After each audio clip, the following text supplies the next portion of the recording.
Nako ay kaya pala po galit na galit etong si Napoles dahil inagaw daw netong si Sara Duterte ang kanyang trono, ang kanyang corona.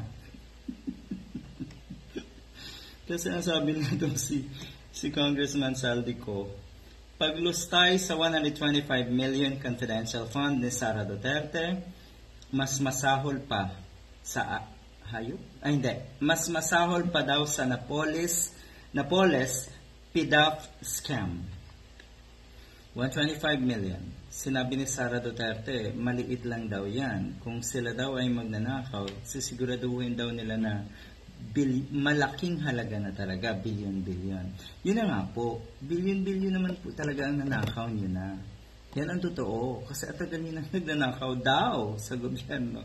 Yan po ay nababasa natin sa mga articles, sa social media. Alam ng buong sambayanan kung ano ang nakaraan na itong mga Duterte sa Davao, kung paano silang nasanay na naging allergic sa accountability and transparency. Mas masahol pa daw sa hayop, kay Napoles, etong kay Sara Duterte. Marami pa pong naglalabasan ng mga baho at isyu nga, nakinasangkutan nga na raw si Sara. Marami pa pong mga anomalya. Ang sabi nga dito, sabi nga ng mga kongresista, ito daw ata ang isa sa pinakamalala. Kasi talagang na-discover lahat ng anomalya, pati yung nakaraan. Kahit yung nasa Davao pa, ito si Sara Duterte. At sigurado tayo, marami pang maglulutang ng mga testigo para ibisto etong si Sara Duterte. Yan po ang naging pinakarason, kaya naandyan ang mga kababayan natin. May clamor na ipa-impeach etong si Sara Duterte. So, eto ba yung may katotohanan? Eto ang mas masahol pa kay Napoles etong si Sara Duterte. Ayon kay Representative Saldico ng Ako Bicol Party List, eto ata yung nagsabi rin na pinakatamad daw na government official etong si Sara Duterte dahil hindi pumapasok sa opisina. Pero ngayon, kung nakikita niyo po etong si Sara Duterte, abala, naglilibot. Parang si Bato. Ano kayong pakay na itong mga ito? Naglulustay kayo ng pera na naman ng taong bayan sa pag-travel niyo. Ang daming pinupuntahan ng Sara Duterte ngayon, ha?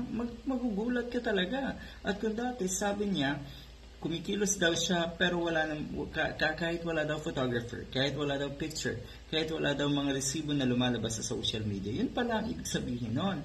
Na wala kasi talagang maipakita. Dahil ang totoo, ayan, nagagala, maya-maya, bawat kilos, ipopost, makikita sa social media, yung mga paawa, yung mga drama, at pagmamalinis na itong mga katulad ni Sara Duterte. Ayan, sabi dito, ito daw na paggastos nga ni Sara Duterte sa kanyang 125 million confidential fund sa loob ng 11 lamang na araw noong 2022 ay mas masahol pa kung ikumpara nga daw dito sa PDAF scam na ito na si Janet Lim Napoles. Kung maalala niyo po, meron ding naglabasan na yung mga delay na construction ng mga school facility pero bayad na at napakarami pa pong iba. So hindi talaga biro itong ginawang ito ni Tambalustay. Tama lang talaga yung bansag sa kanya na Tambalustay. At kung ang ginagawang pantapal, sabihin na natin, or ginagawang resort na sa Sara Duterte ay yung iba to sa ibang politiko katulad na nasa Malacanang, yung kanyang mga kinasangkutan, nako hindi na huuobra yan. Halatang-halata na kasi itong sa Sara Duterte sa kanyang ginagawa. Magdadrama, gagawa ng eksena, mag-aalburuto, mga akusa rin sa iba, pero wala namang basihan. Kaya, lalong nagiging desperado at lalong nakikita ng taong bayan na talunan itong sa Sara Duterte. Good luck.